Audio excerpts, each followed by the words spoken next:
in studio, I got a very talented young man, producer, photographer.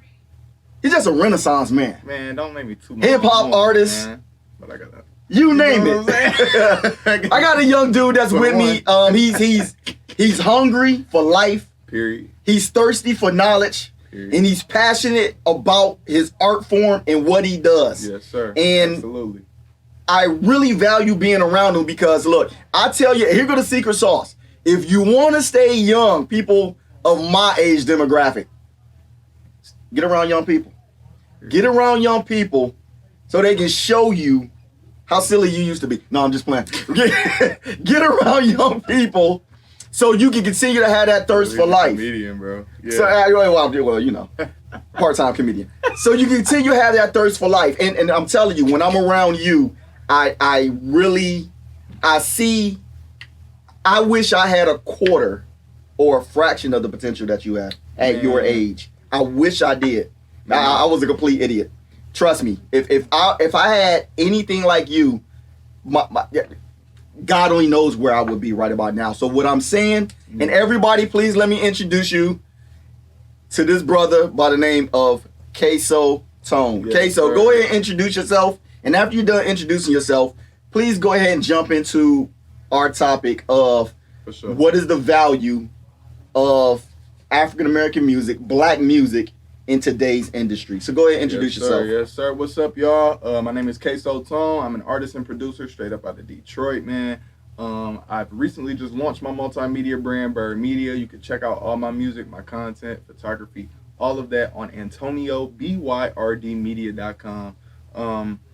And Rock, before we get into it, man, I just want to let your viewers know. Okay. I appreciate you for offering me to be on your show to not only, you know, in promotion on my EP, but to also speak about the things that you speak about on your show. And the things that you speak about on your show, the black community and our community is honestly scared to talk about. So I really appreciate you for that, and hopefully people respect that. Thank you, sir. You feel what I'm saying? Thank you. But today, something that was really weighing heavily on my mind was the topic of black music being respected mainstream. And the individual we were talking about was Diddy. Okay. And he spoke at the Clive Davis pre-Grammy Gala, basically saying that black music has never been respected by the Grammys. And I was so glad that you sent me that article because I recently just seen Michael Jackson do a speech at Al Sharpton's National Action Network event in July 2002. Okay. And the things that he was saying with him had been the biggest talent in the world. R.I.P. MJ. I'm sure that he's seen this stuff firsthand. And he was basically saying like the pioneers in music and things like that, from James Brown, Sammy Davis Jr., that they would have to constantly, daily, at all times have to be on tour because they were barely seeing any coin from the music that they were making. Right. And this is signature music. These are artists that inspired Michael Jackson, the biggest entertainer in the world. You feel what I'm saying? Yeah. And they barely seen any coin from the music that they've made. And I just found that so appalling, man. And basically he was just saying like, you know, like these record companies have to stop taking advantage of these black artists and start respecting the music, because it's one of the things that Diddy said a couple weeks ago when the pre-Grammy Gala. He said, for most of us, this is all we've got. Okay. Black music, hip hop, these are some of the things that some people, like, this is all they have. You feel what I mean? This is their life. Right. And I feel like a lot of people, a lot of these record executives, they don't realize that. They don't really care about it because, you know, it is about the coin at the end of the day. It's a company. It's an institution. However, there has to be way more respect being given to our black artists. You feel what I'm saying? Okay. And I feel like as long as that respect is there, as long as they realize that we are playing a big part in the culture, we are playing a big part in style, we are playing a big part in art and media and in music, period, in influencing a lot of people. As long as they respect that, we straight. But if you're not, I suggest you got to reevaluate yourself, man. Okay. Because and realize what's going on. Now, very well said. Well said. My push on everything that you said is to take it to the next level. Yes, because I think what Sean Combs, Diddy, Brother Love, or whatever it is that he's calling himself these days. Yes, shout out to him though, man. Shout out to him. Absolutely. But once again, we gotta do more than shout outs. Mm-hmm. Because, and this is why I say this, it's the same song and dance. It's the same song and dance. Y'all not respecting us. How long we gonna keep saying that for? Right. How long we gonna keep living in La La Land? Why are we still persisting that companies and organizations that have built their legacy, their foundation, 100%. their empire 100%. on the blood and sweat equity of black People. kids? Yeah. But really, I would say black kids, black kids. people. But most people, when these companies establish themselves, Yeah. I'm not gonna use. Okay. Any company, most, if you go back to the 20s, the 30s, the 40s, 50s, 60s, 70s, they were mostly young. The artists, they were like teenagers, Yeah. kids. Yeah. So if you just use, I'm not putting Motown in that category, Yeah. but it's still of the same machine. How many people were adults up under the Motown brand? Very few. Yeah. Maybe Marvin Gaye. And I'm sure there's some more. Yeah. But everybody else, you can really look at the Supremes. Jackson 5. They were children. Jackson 5, Yeah. kids. They were either high school or below. You talking about kids? Yeah, they were. Right. So watch this. In Motown, by all accounts, you can say Motown was fair to a degree, right? Right. Putting their people So on. if Motown was fair, what do you think Atlantic? What do you think, what's the name of these other companies? What do you think they were doing? Sony. What do you think they were doing? They were robbing black artists Absolutely. to death, giving them nothing. No Why point. are we expecting companies that built their empire off the work of black folk to finally do right by you? You know what it sounds like to me? You may not say it, but I'm going to say it. I got to say it. Yeah. This is how I'm built. Get off your It chest, man. really sounds like slave plantation type talk. Ooh, I'm you being right there. serious. This is how it sounds. Yeah. If you up there still asking a company today Yeah. that's not a black-owned company Uh-huh. to do right by you, this is what you sound like. Now, well, see, I just want you to do right by me. I picks all day. I picks all night. Right. That's what that sound like. Now, I just want you, I got mouths to feed. That's what that sound like. Get mad. See, we can get mad at me and we can not like what I'm saying. But you'll get angry at me, Yeah. hostile at me, Right. ready to throw hands on me. Right. But Bob, who the executive over there at Sony and Atlantic Records, you ain't gonna do nothing. Okay. You still pleading for a deal. Why? So you can eat. So you can put food on the table. And then you're gonna turn around.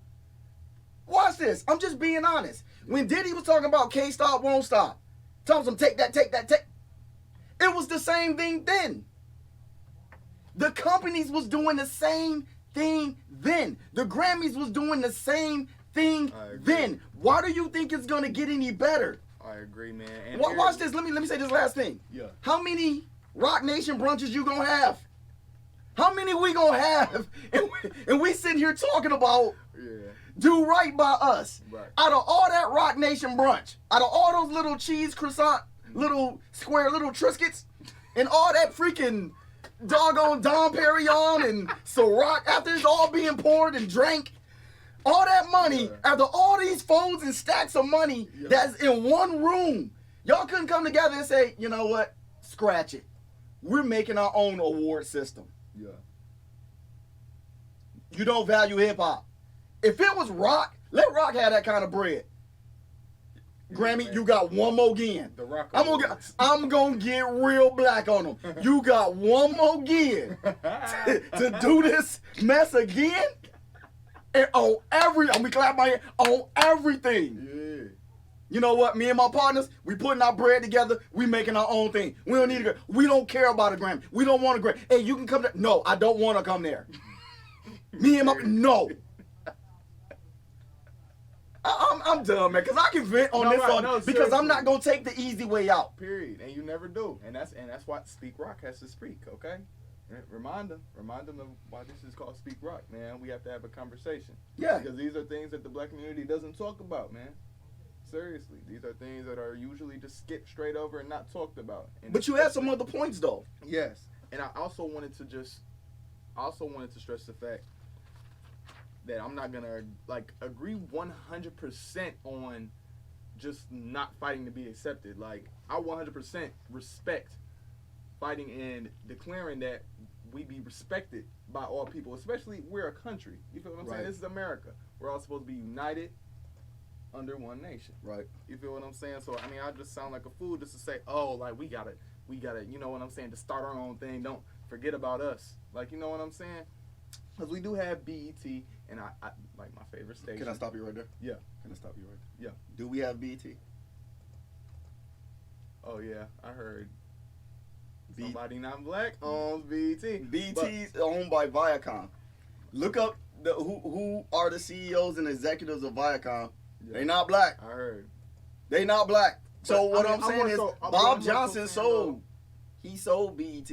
But what I'm more so saying though is not so much who owns it. It's about the representation and it's about the respect of the music, man.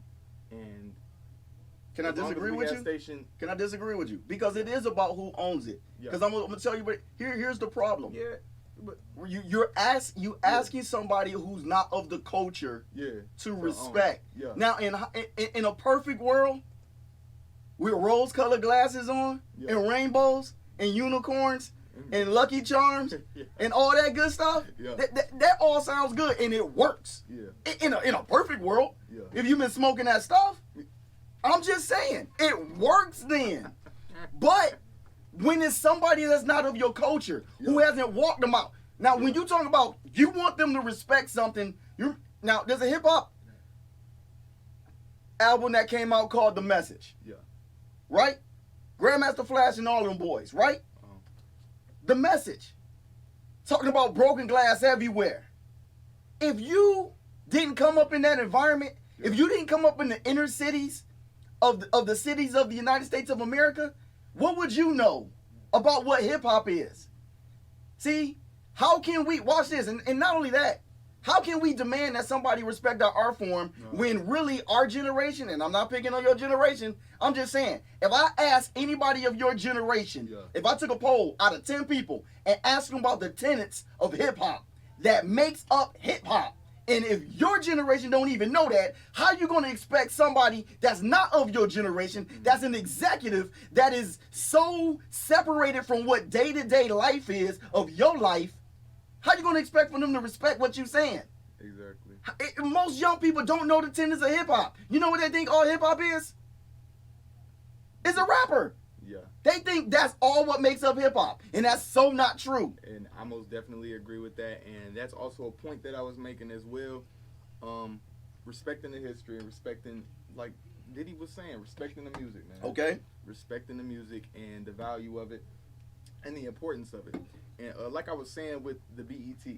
Yeah. And, you know, having the BET Awards, BET Hip Hop Awards, Soul Train Awards, and things like that. I feel like as long as we have things like that still going on and we're still giving opportunities to our people and people that have made it, like Diddy, Jay-Z, you know, with Rock Nation and Bad Boy Records and things like that. As long as we are still putting our people on and not neglecting our people that we are fighting for, I still believe in the fight.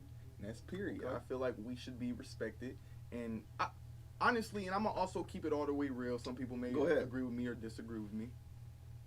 But compared to when I was little, like ask me 10 years ago that a young man by the name of Roddy Ricch got a #1, a young black hip hop artist, got a #1 song over Justin Bieber, man. Ask me that 10 years ago. I'd have been like, what? Justin Bieber was the image that was pushed. Right. Caucasian people. Pop music. Turn on the TV. What you gonna hear? You gonna hear some rock. You're gonna hear some pop. You're gonna see a Caucasian face. Right. You're gonna see Britney Spears, Lady Gaga, Katy Perry. You feel what I'm saying? Mm-hmm. Now turn on the TV now. Cardi B is on the Pepsi commercial. Right. You feel what I'm saying? So I feel like we are making big steps towards respecting black music more, and quote unquote urban music, which is black. Quote unquote urban music. That's a cold word. I'm gonna keep it real, black. Quite frankly, yeah, exactly. Exactly. Anything that stops saying anyway, don't even get me started. Go ahead. It's all Go ahead. All right, but seriously though, like I feel like